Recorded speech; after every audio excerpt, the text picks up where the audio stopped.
Let us say hello to the man who will be joining us first on today's lovely program. He is a former EFC double champion. That's at middleweight and welterweight. He's a former KSW welterweight champion, and he is the current reigning, defending UFC middleweight champion. He's the pride of South Africa. Is he really there? Is he really there? Dricus Du Plessis, I am here indeed. He is there. Dricus, you are here, but we don't see you. We only hear you. Yeah, unfortunately so. I'm a better. I went on a little breakaway, and the signal's not great. I mean, isn't that what a breakaway really is? It is, yes. No, it is. And I do appreciate you joining us on your vacation. I have to say, the sound of your voice on this program is warming my cold heart, Dricus. It is lovely to hear from you because I wasn't sure about us anymore. You left us at the altar twice in a row last year after the win in Toronto. So I wasn't sure if there was going to be some more heartbreak on today's program. Well, here we are. We made it happen. We made it happen. And thank you very much to your brother, and thank you to Danny for making it happen. I appreciate you very much, and I want to congratulate you on all the great things that have happened over the past year to you. You're coming off a phenomenal win over Sean Strickland, and I'd love to start there if I can. Sean, as you probably know, has received a lot of criticism in the aftermath of this fight for his performance or lack thereof, the lack of offense, this, that, and the other. You were the guy standing in front of him. You were there. And so no one better than you, in my opinion, to answer this question. Do you think the criticism is warranted? Do you think it's fair, the stuff that he has had to hear since the fight a little over 7 days ago? Well, listen, it's complicated because, I said it before the fight, Strickland has his way. And if you don't give him his way, it just shuts him down in a way. But then again, that being said, everybody criticizing Sean Strickland hasn't been standing in front of me. So, when you're in there with me, it's a very different story. When when you're eating the punches that Sean Strickland has eaten, when your nose broke the way that his nose broke, you're in a situation where, just going forward and fighting is not really easy. And unless you've been in that situation, you can't really criticize Sean Strickland at all because he's a tough man. And yeah, I mean, I don't think people should be surprised at this stage because, Sean Strickland, when he gets his way and he gets his momentum, he fights a certain way. And when you take that momentum away, he fights a different way. And that's all, game plan. That's also, you have to go and implement that game plan to get him off his rhythm. But yeah, the man takes a punch like nobody else. Are you talking to yourself during the fight and saying, when's he going to bring more to the table? Even his coach was saying, during the fight, this is too predictable. When's he going to mix it up? When's he going to throw more combos? When's he going to try to threaten to take down? I know towards the end of the fight, he was doing a little more of that, but it was almost, too much too late. Are you questioning what's going on in the fight? Because the first time you guys fought, I mean, he threw almost double the amount of strikes your way back in Toronto as opposed to in Sydney last week. Yeah, I think also how many strikes did I land? What was my striking accuracy in Toronto? 27%? What was my striking accuracy last week? That it changes the whole game. It changes the dynamic because it wasn't so much that Sean Strickland, when I was in there thinking, oh, he's not doing this. It's not the same guy I'm fighting. It looked exactly like the same guy I was fighting. I just evolved so much over the last year, and I said that was what was going to happen. And that's what I felt when I was in there. Can I ask about your motivation going into this fight? I said before that I felt like the rematch wasn't necessarily warranted. I thought you won the fight in Toronto fair and square. I know it was a close one, but I didn't see any controversy there. He had fought once, and I don't know if he did enough to warrant the immediate rematch, especially after not successfully defending the title once. Did you feel like you had to, getting up for an Izzy fight, no-brainer. Getting up for a Whitaker fight, no-brainer. Getting up for your first title fight, no-brainer. Did you feel like you had to search in different places to be motivated for this one? Absolutely not. For me, whether I was fighting Sean Strickland or was fighting anybody else in the world, I'm not motivated by my opponents. I'm motivated by my own achievements. That's the only thing that motivates me, and that will never change. That has never changed. So whether I was fighting Sean Strickland or was fighting Israel Adesanya, it made no difference to me, and it hasn't. Fighting our first time when we fought in Canada, fighting for your belt the first time ever fighting 5 rounds in the UFC, and your first time ever fighting for your world title, it's a different mindset. Well, not actually a mindset, just it's a different motivation, and it also in terms of how nervous you are going into that fight. Now I know I can go 5 rounds, I know I can push the pace, and I know I am the champion of the world. And I believe that was the big difference in this fight, being able to train a certain thing and going out and doing it in the fight, and not just react more on getting into the octagon and doing what I think is the right thing to do. No, but staying calm, staying cool-headed, and I think that's what helped me a lot in this fight. I heard you say that going into the Izzy fight, you had never felt those kinds of nerves before, and obviously that was a big one for you, considering who he is in the sport. This time around, did you feel nerves as well, or do you think that was just about the opponent on that night back in August? No, I felt the nerves. I felt the nerves with this fight too. I felt, this guy. There was a lot of people that thought he won the fight. I didn't think that at all in Toronto, but if we lose to this guy, it discredits everything I've done as a champion. And so there was the nerves were there, but when I got into that octagon, I knew I was going to walk out of there as and still champion. There was nothing that was going to stop me, and I think it was pretty evident in the fight that the amount of work I put in for this fight was incredible. Everything from the game plan to my conditioning, everything was just perfect. I made sure that I put up one of the best performances of my life.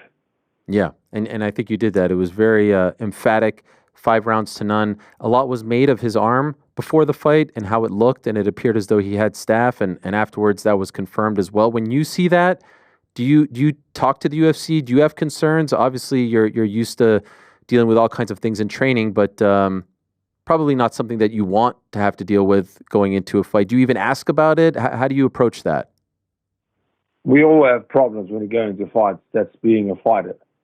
No respect for Sean for not using it as an excuse. I don't know if he did afterwards, but it was clearly staph.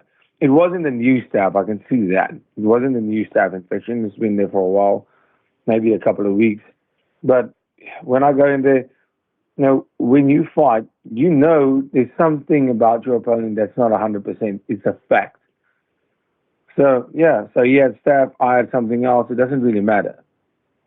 It's when you sign the contract, when you get into the octagon, there is no excuse that warrants anything. When you get into that octagon, you sign the dotted line that I am here to fight. I am fight ready. And it's not my concern on what happens outside or what illness you're dealing with or what injury you're dealing with. We all have our injuries. Sorry. We all have our injuries. We all have illnesses. Sometimes when you get into the fight, you're not 100%. But once you get into the octagon, it's your responsibility. Do you think that's the last time you see Sean in a fight? Usually when you're up 2-0, it doesn't, it doesn't warrant the trilogy. Sometimes we've seen this in the past. There have been a couple of occasions where a trilogy has happened because of the closeness of the first fight. Do you think there's any possibility where he comes back around and meets you again? Well, I think he's going to need to convince the UFC pretty bad. So I honestly feel that for him and me to fight again, like I said, I'm not the matchmaker. I just fight whoever. But to get a third fight without winning a single fight, especially after the last one, that's going to be hard for him. But it's going to a lot about his next performance is going to dictate a lot on where his career is going to go. That's what I personally think. Mm-hmm. You entered, Dricus, the UFC back in October of 2020. That was your debut date, October 11th to be exact. Since then, you have now tied Chris Weidman for the third longest winning streak in middleweight history. You're at 9. Very close to you is Izzy at 12, and then the face of the middleweight division, the man who put it on the map, Anderson Silva, is at 13. You're not too far away. If we would have spoke back in 2020 about your goals, your ambitions, where you think you ultimately end up, your ceiling, would you have imagined all of this, or are you now at a point where you're exceeding your own wildest dreams? Ariel, absolutely. I'm not celebrating being the third best middleweight, the third longest winning streaks. Absolutely not. I am number one, and that's what I'm going for. I never doubted myself for one single day. There wasn't a fight. There wasn't a time I've ever doubted it. And I knew there was work to be done. I knew I had big, big shoes to fill. You know, guys like a great Anderson Silva is one of my heroes in all sports. So I am not oblivious to the fact that how big these shoes are. But I have never for one day stood up when I woke up and thought, I can't fill these shoes. I know I will. That's what I'm after, and that's what I'm going for, the legacy of being the greatest to ever do this. Do you feel like now, and you probably don't really care, but it feels like the entire MMA community is showing you praise and love. Very smart people are saying that you are going to win your next fight, and we'll get to that in a moment. It feels like if there were any doubters, they don't really exist anymore. Do you feel like you're now finally getting the respect that you deserve in the community and the sport, from the fans to the pundits to the fighters as well? Yeah, I mean, respect is something that I do hear. And that's the only thing that I've ever felt. I don't hear people that say I suck. I've never heard criticism. I've taken criticisms from the right people. I will take criticism. But when, when media talks about your fighting not being good, I always think to myself, what on earth do you know about fighting? You're sitting behind your computer. So you don't know anything about fighting. So don't tell me how to fight. I'm in the UFC. You're doing media. Your opinion doesn't really matter because you're not a coach. When people start giving me praise, I do hear that and I do appreciate that. And that is something that I fight for. That is something I appreciate. And you have to realize that one person's praise means as much to me as the whole world's praise.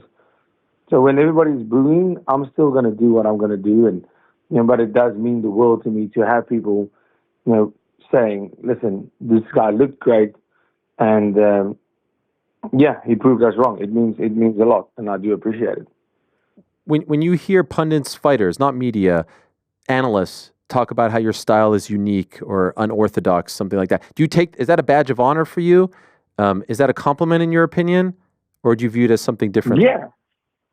Yeah, absolutely. I mean, when I saw Izzy and Whittaker saying they don't know how this works, what is going on, and I finished both these guys, that was something good because that means they still haven't figured out how to beat me. That means they still haven't figured out what went wrong.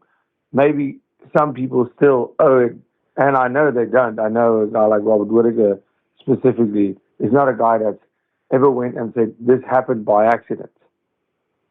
He gave me my flowers in terms of said, this guy fights a certain way, and you have to be ready to face that. Otherwise, you will face the consequence. And I believe a lot of guys who do that, they go, he caught me. Something bad happened. And it's not that. You only get lucky that many times. Is Khamzat next? Yes, I believe so. It does. All things do point to that. Dana has said it many times. We haven't signed a contract, but I would really, really hope so. It feels to me like this has the makings of one of the biggest fights of the year, given how good you've looked, the run that you're on, his popularity. He hasn't fought for a belt yet. We've been waiting for him to fight for a belt. It feels like a potential gigantic fight that would headline an international fight week. Does that timeline make sense for you, or is that too soon? That's essentially in 4 months' time. Would you like something a little bit later? What are you feeling as far as your body is concerned? Yeah. I mean, as of right now, that is the big thing, is taking this vacation. I'm here for the week, and then I'll be ready to make that decision. Get back to the gym and speak to my team, and then ultimately make the decision. Will we be ready for a date like that? Because that would be incredible if that's possible. I mean, International Fight Week's amazing. I've been lucky enough to fight on International Fight Week a couple of times, so to headline it will be something special. Right now, like one of the big mysteries is his travel situation. Do you have any clarity on that? Because it still seems to be one of those things that we don't really understand or don't really have any sort of understanding as to where he stands. To the best of your knowledge, can this fight happen in America or anywhere outside of, the Middle East? Well, I mean, according to Dana, yes, things are being sorted out, but I mean, that's just what we saw, what he said. I know as much as you do in terms of that.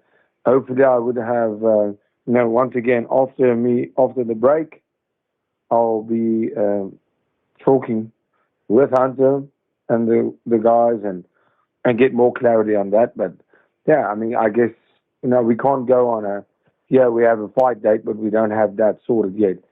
Going into a fight camp and getting ready for a fight and committing to a fight and preparing for somebody like him, and then the fight doesn't happen because of something like a visa. We need to know that that's going to be a certain, for sure thing before any fight is signed. There definitely seems to be a sentiment now that if you get past the maybe second round, go into the championship rounds, that you are going to outlast him. We had Dean Thomas on the show last week. He had I thought, a brilliant breakdown of the fight and picked you in the fight. And I'm seeing this more and more. Do you share that sentiment? Do you think that if you guys go into the championship rounds, you have the experience he doesn't, you have the gas tank he doesn't? Are you seeing those types of issues with his game? Yeah, I think it's absolutely that. The way he goes for it in that first round, and he's really hard to deal with in the beginning of a fight. But so am I. And once we get there, that's the thing. When you go that hard, in round 2, 3, 4, 5 comes, you still have to be there. And I've proven that I am there in those rounds. So that is 100% a situation where I see if he can last that long, he has to realize every round he's going to come out, I'm still going to be there like I was in the first, ready to kill. And that will never change in my game. Do you feel like some opponents lose to Khamzat before the fight, that he has some sort of presence and aura that intimidates fighters, as crazy as that may sound, and they are essentially defeated, broken before they fight him? Yeah, no. I don't. Some opponents, but I mean, if you look at the guys that he's fought, obviously the situation with Rob Whittaker was, that was big ups to Khamzat. He is an incredible fighter. He did what he did to Rob. Rob's teeth were already a problem, and that happened. It is what it is. But if you look at a guy like Kamaru Usman, what he did with Khamzat on 10 days' notice, you look at the Gilbert Burns, those guys don't get intimidated by people screaming "I smash" on the microphone of the missing weight. That is not how it works. Guys like Gilbert Burns, Kamaru Usman, and Robert Whittaker don't get intimidated by that. So no, he went in there and he fought. And once again, in those fights, with Gilbert and Usman, we saw him. We saw what those guys were able to do, and those were smaller guys. And I don't believe that. I don't believe at this level there's any intimidation. I don't believe it. There are some people, Dricus, who believe he hasn't done enough to warrant a title shot. Are you in that camp? No. And I don't really care. I just know he's a big name.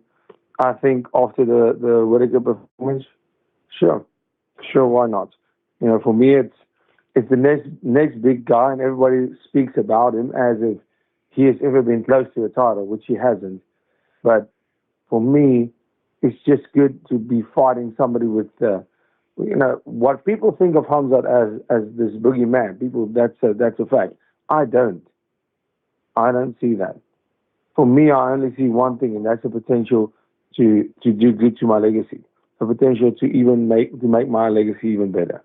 Hey there, sorry to interrupt. Just want to remind you, if you haven't already, please do hit that subscribe button. We would appreciate it very much. And while you're at it, give us a thumbs up too. You know, we've got live shows, interviews, clips, and a whole lot more going on this here channel. All right, now back to the show. And I know after the fight you talked about Alex and you had the quote and you have mentioned that you'd like to go up at some point. But because you are so close to breaking some serious records at 85, do you think you will stick to 85 until you do that and then think about moving up? No, those records are not the thing that will keep me at 85. You know, if the time is right, the one thing that does keep me at 85 at this point is the exciting matchups that are available. How exciting the new gen of the 185 division is looking. It looks incredible. And as me as a champion, that is at the top of that is very exciting. And you know, after a Khamzat fight, we'll see what happens. And if it's time to move up, if there is a situation where that makes sense, it has been 3 defenses then, and that's what I've said. At least 3 defenses before even considering going up. That would warrant going up. But now in my mind right now, Alex has a fight, I have a next fight. That is all my focus is on that fight, and then we'll worry about what's next. Okay, and just a couple more, and I'll let you go. And again, thank you very much for the time. I really do appreciate it, especially on vacation. It'll be a pleasure. Currently, the sports books have you listed as an underdog against Khamzat. Does that bother you? Does that annoy you? Do you care about that sort of thing?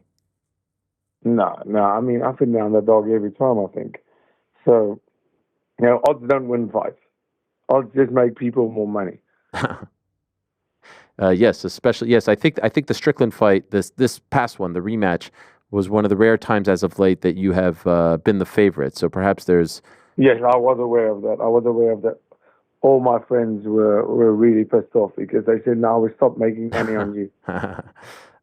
I'd love to ask you about something Belal Muhammad said over the weekend to Barstool Sports.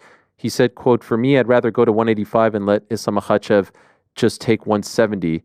Since I've already had to fight my way up to 170, I've beaten 5 top 10 guys. I'm 2 fights away from being able to challenge for the middleweight title, saying, hey, I want to be double champ. I think 185 is probably the easiest weight class. Besides Khamzat, when you look at that UFC 312 main event, you're like, bro, Strickland and Du Plessis suck. End quote. Have you seen this quote? Yeah. And regardless, what do you think of what he said? I think I saw it. Yeah, I saw something along those lines. Belal Muhammad, I can't even remember the way he fights. I don't know. The man, has he ever finished anyone? Sean Brady a couple of years ago was one of the few finishes in his current winning streak. All right. Well, happy for him. No, it's just, I mean, I like how he acts as if he has a choice to ever go up to 185. Like, the UFC will never let him. Like, if he wants to do that, he would have to, you know, abandon his belt. He would give up his belt, vacate, and go up to 185. And there's no way they give him a direct title shot. There's no way. The UFC doesn't even like Belal Muhammad. So what makes him think that he hasn't even defended his belt once? I don't know why he's definitely better on Twitter than he is in fights. I have to say that. Are you motivated at all by? I mean, he is on a run, and he does say these things about you in the weight class. If you know the stars align and this is presented to you, are you intrigued by this matchup at all? No, I mean that would be unfair. It would be unfair, you said? Unfair. Yeah, if I fight for Muhammad, it would be unfair. It would, yeah. Meaning it would be a very one-sided matchup? 100%. Have you seen the size of the man? What is he going to do? Is he going to get somebody to help him? Is he going to sit on somebody's neck? How is it going to work? He's the smallest. I couldn't believe that he's at 170 when I saw him. I couldn't believe that he fights at 170. Just for fun, how do you think that fight goes? I step on his head and it's over. That's how that fight goes. All right, fair enough. So perhaps it's not happening anytime soon. I did see, and maybe this matchup would be a little tougher. I saw some photos of you in December with I think like a great white shark on the shore. Can you explain what's going on here? Like you're pulling on the tail of the shark.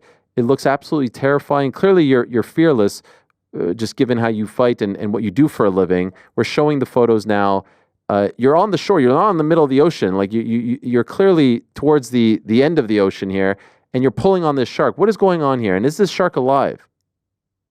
This shark is indeed alive. I can see it's coming around trying to bite my. Yeah, I'm actually terrified of sharks, to be honest.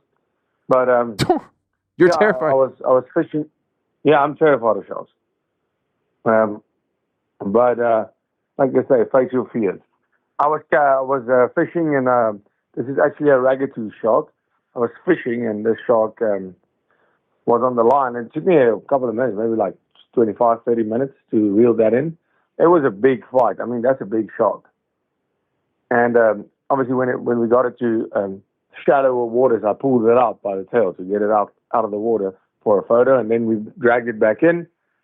And yeah, we released it once again, so the shark was not harmed in this. But man, it's a scary beast. That thing is so strong. Damn. How many times have you done this?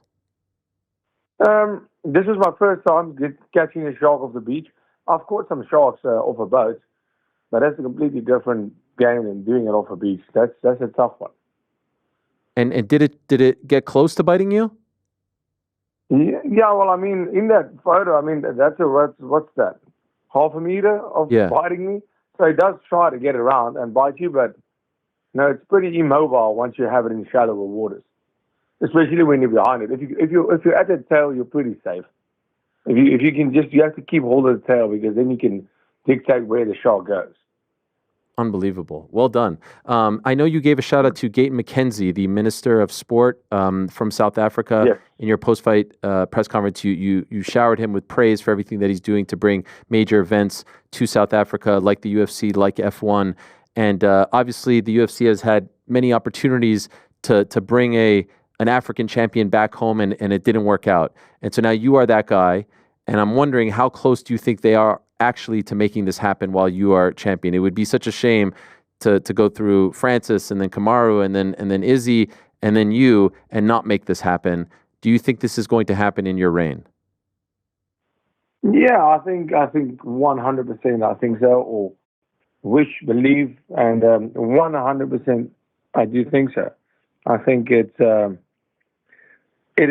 must-have. I think it would be a waste, a big waste of a massive opportunity if that does not happen. And I mean, we have that guy Tumelo Manyamala that's also going on a tough series now. There is a challenge here, and I'm just it would be a massive honor for me if I'm the guy that's bringing the UFC to Africa and South Africa more specifically. I know we are more than capable of hosting that event, and we've hosted a FIFA World Cup, we've hosted a Rugby World Cup. I know we have everything that we need, and I have 100% trust in Minister Gaten McKenzie and the UFC working together to making that happen. And there's a South African fighter on this season of The Ultimate Fighter, right? Tumelo Manyamala. Hopefully, I got his. Yeah. And this is someone who you're very proud of, right? And have worked with in the past. Yeah, absolutely. I've trained at their gym whenever I'm in Cape Town. They have a gym there, and I mean it's amazing to see these guys. More South Africans getting to the UFC, more South African talent being exposed to the world stage, and more South Africans and African fighters that living, residing, and training in Africa that starts believing in themselves that they can also do it. You don't have to leave. You don't have to have that opportunity to also get the opportunity to fight in the UFC. You can create those opportunities for yourself right here. And like I said, I know there's a lot of talent, and Tumelo is going to, in my opinion, prove that once again. Two last things. Oval track racing. I understand this is something that you're really into. What exactly is oval track racing? Well, if you think of oval track racing, if you look at a NASCAR track, a lot smaller. And also, I do dirt oval mostly. So it's like a smaller track, but it's not that small. In meters, it would be around 500 meters, and then you race in this oval. And it's a dirt road. There's also a tar road, but I do dirt road racing. And just for fun, or like on a major scale? Well, it's a lot of fun. It's my other passion. And one day after when I finished with my career, I would pursue this professionally 100% as a full-on career. But right now it's for fun, but I'm also pursuing this very competitively. Wow, good for you. Last one: is it accurate that the current middleweight champion, who's breaking these records, who's getting close to Anderson Silva's record, who's on the pound-for-pound list and climbing each and every time out, is it accurate that this man got into fighting, fell in love with MMA through the film Never Back Down? Is that true, that you watched that movie and that's what inspired you to become an MMA fighter? That was the first time I ever saw MMA. That's great. That is the first time I ever saw MMA. Before that, I've never heard about the sport. And when I saw that movie, that's how I've been training martial arts since I was 5 years old. I think I saw that movie when I was 14 years old. And that was the start of my MMA journey. That's where MMA became my passion. So it wasn't seeing a UFC fight, a UFC highlight, something of that nature. It was Never Back Down, starring Michael Jai White. 100%. That is, as much as I guess it's embarrassing to say, but that's the fact. That is incredible. I love that. Kudos to you. You've come a long way since seeing that movie, which came out in 2008. Really appreciate this, Dricus. It means a lot to us. It's great to have you on. Congratulations on all the success. And hopefully next time we can have you on via video. It'd be lovely to see your lovely face. Yeah, I'm really sorry about this. I really thought that we would be able to do it, but the signal here is just too bad. It's all good. No, I appreciate you taking the time, really, sincerely. So thank you very much, and we'll talk to you soon. Will do. Cheers. Have a good one, guys. All right, take care. There he is, the reigning, defending UFC middleweight champion, Dricus Du Plessis. How about that? Thanks for watching this video. Before you go, if you haven't already, hit that subscribe button for us. Also, give us a thumbs up, leave a nice comment. These things go a long way. And while you're here, do check out the rest of the channel. We've got live shows and full interviews, clips, and a whole lot more. We're doing big things here, and we appreciate your support very much.